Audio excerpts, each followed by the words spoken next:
Sarah, you have been reading along with me this new transcript, Stormy Daniels telling her side of her sexual relationship with Donald Trump. Tell us which part of her story has the potential to impact the presidency the most. It's interesting. It depends on whether you're talking about impacting the president himself on a personal basis or impacting the office of the president. So let's start off with some of the things that we have now read in the transcript.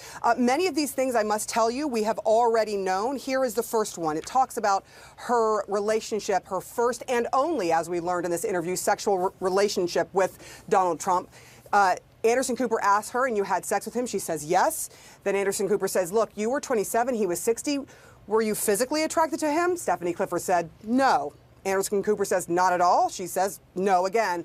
And then he asked, did you want to have sex with him?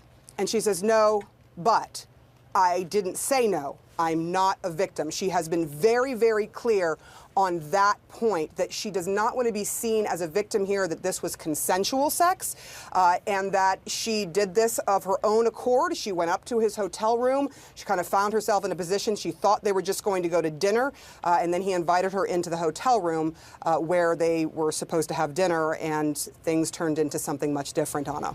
And this is new. So the other details we had already read in her In Touch magazine article that she did, that published just recently, but that she did back in 2011. What is new here is that she is claiming that she was threatened. And one of the threats, and the only threat that she mentions, a physical threat, is when she was in a parking lot in Las Vegas.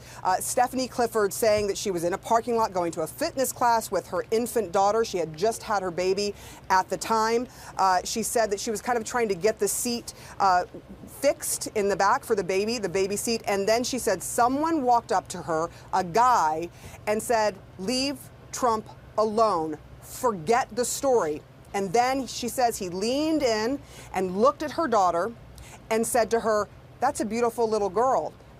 It'd be a shame if something happened to her mom. And then she says he was gone. That is the first time we have heard about this threat of physical violence. She very much thought it was a direct threat. She said she never went to the police with that, but that she was afraid.